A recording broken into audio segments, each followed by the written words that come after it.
So mga par, binida na naman po ng angas ng Pinas General Casimero ang kanyang galawang immortal, kung saan mga idol ito daw ang dahilan kung bakit sobrang takot daw ang Japanese monster na Naoya Inoue, lalo na ang kanyang promoter na si Mr. Ohashi. Hindi na pinalagpas ni Cuadro Alas mga idol, pati ang manager ni Inoue. Nakatikim na rin ito sa kanya ng trash talk at inaasahan na natin ang mga bagay na to mga idol.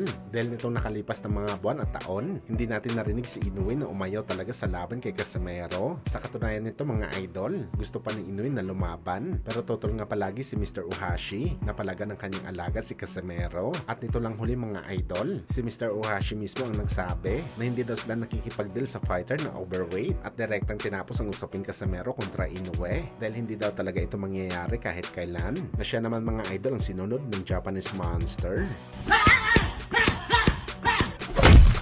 Samantala sa ginanap nga po na press con para sa rematch ng dalawang hari sa light heavyweight division sa pagitan ni Dimitri Bivol kalaban si Arthur Beterbiev, prangka na sinabi mga idol ni Bivol sa laban na to na wala daw siya muna paki sa titulo na makukuha niya dito sa bakbakan. Hindi daw importante sa kanya mga idol ang apat na titulo na hawak ni Beterbiev. Focus daw siya ngayon mga idol kung paano ito makaganti kay Boy Bato. Matinding pagsasanay ngayon ang ginagawa ni Bivol para maging perfect daw ang kanyang galawan pagdating ng laban. Natalo daw siya kasi sa unang laban nila mga idol dahil marami daw itong kulang na galaw na posible sana nito magamit kontra kay Beterbiev. Well, salaw daw tayo mga idol sa pagiging marespeto ni Dimitri Bivol dahil ni isang salita mga idol nasabihin na dinaya ito at siya dapat ang nanalo sa unang laban nila. Wala talaga itong sinabi. Hindi kagaya sa mga American fighter na kung close fight ang isang laban, kapag natalo sinasabi na niluto sa bakbakan. Pero si Bivol mga idol wala. Kaagad nito tinanggap ang kanyang pagkatalo.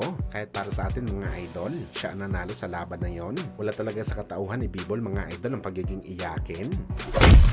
Sa kabilang banda naman mga idol, legendary British fighter na si Ricky Hatton. Prangka na sinabi na mahina naman daw at hindi kagalingan na fighter si Manny Pacquiao. Ito dahil sa naging laban nila dati, nakalaban niya daw ang father time na Hatton. Kumbaga mga idol, wala na ito sa hulog. Kung sa kalakasan daw mga idol si Hatton ang lumaban ito sa Pinoy, malamang daw may kalalagyan si Pacman. Well, para sa atin mga idol, halatang alibay na lang talaga mga sinabi dito ni Hatton. Dahil nung una sinisisi nito ang kanyang trainer na siya daw ang dahilan sa pagkatalo niya kay Pacman matapos daw ito ma-overtrain. At ngayon ibang detalye na naman ang sinabi ni Hatton. Malamang mga idol, ito talaga ang nangyayari kapag trauma ang inabot mo sa bakbakan. Palagi kang denial sa tunay na nangyari. Hindi talaga kasi biro mga idol ang sinapit ni Hatton kay Pacman. Pinatulog niya ito sa round 2. At umpisa nito mga idol, dumaan ang Breton sa depresyon kung saan alak at bisyo na ang kanyang naging kasangga.